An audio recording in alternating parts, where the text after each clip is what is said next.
The president was supposed to be briefed today on that CIA assessment, which hasn't been released to the public. Based on the White House's statement today, it seems President Trump is at odds with his own intelligence community, and it wouldn't be the first time. I have President Putin. He just said it's not Russia. I will say this, I don't see any reason why it would be. President Putin was extremely strong and powerful in his denial today. You may remember this joint press conference in July with Russian President Vladimir Putin. That's when Mr. Trump appeared to take the word of his Russian counterpart over U.S. intel's assessment that Russia meddled in the 2016 election in an effort to boost his bid for the White House. Now let's get some more perspective on President Trump's response to Khashoggi's murder. Matt Brodsky is a senior fellow at the Security Studies Group. To start, I asked him for his reaction to the president's statement today. Yeah, that's actually the part of the statement that I had trouble with. That and while we may never know all the surrounding facts, which is toward the end. The fact is, I think what Trump needs to be saying is that, yes, this is a horrible act, as he said, and that we don't condone it, that there will be penalties, as there have been, the 17 individuals sanctions as part of the Magnitsky Act. Those are important. But the bottom line is, this isn't going to change U.S. policy. We have a foreign policy that's based on our interests, and we have a lot of interest in common with Saudi Arabia, which is certainly different than, say, Turkey or Qatar, the two countries that are most responsible for putting out this information piecemeal in order to keep this in the press. The bigger problem with what he said there, then, is that it encourages more leaks, because it makes anyone in the media say, well, is there a certain type of activity? Is there something that makes this more heinous, and then now we change our foreign policy? Well, the answer should be no, because we already know what we need to know about it. It's just not going to change America's fundamental interests. When it comes to President Trump, why do you think he is so hesitant to trust intel agencies? From President Trump's perspective, what he saw during the Obama administration was the politicization of the intelligence community.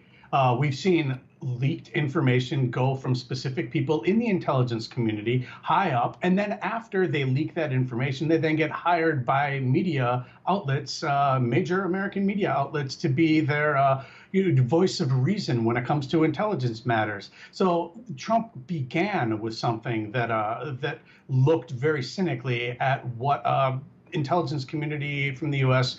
was capable of doing. At the same time, the intelligence community doesn't come out with a policy. It can come out with a recommendation as to what happened. That's why I said earlier that whether or not it was ordered by the Crown Prince or not to kill Khashoggi, the bottom line remains that we're not overturning a government right now in the Middle East based on a humanitarian issue that happened to one person. This is not the way any adult nation conducts foreign policy. He was a dissident. He was highly critical of the Crown Prince. What does it say if the U.S. isn't willing to pin blame, or President Trump isn't willing to pin blame on the Crown Prince?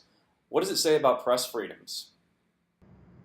Well, Khashoggi certainly had a gig at the Washington Post, but that certainly wasn't all that he was. When it came to his background, it's not as simple as he was just a journalist. None of that's to say that anything that happened to him is remotely acceptable. And again, Trump has said that it's unacceptable and should remain in saying that. The problem is, you can see how this is all lined up right now. It's in order to make the United States change its foreign policy fundamentally and to shift it back to Iran, which is how it was during the Obama administration. This is what Trump is against, and most Republicans are against. That's why they see this slippery slope. Okay, so fine, if Trump is going to pin the blame on the Crown Prince, well, then essentially, right, the next natural question is, well, you can't deal with that. You can't deal with a country that works like that. Look at Iran, look at Russia, look at the rest of the neighborhood, look at all the people that we end up having to deal with. In fact, we do deal with that. People who are just waking up now to the way the Middle East has been for millennia at least. This is nothing new to the area. Of course, that's not what we condone, but we still have to work within that system. That's Matt Brodsky. Other news tonight, new developments in the special counsel's probe of the Trump administration and campaign.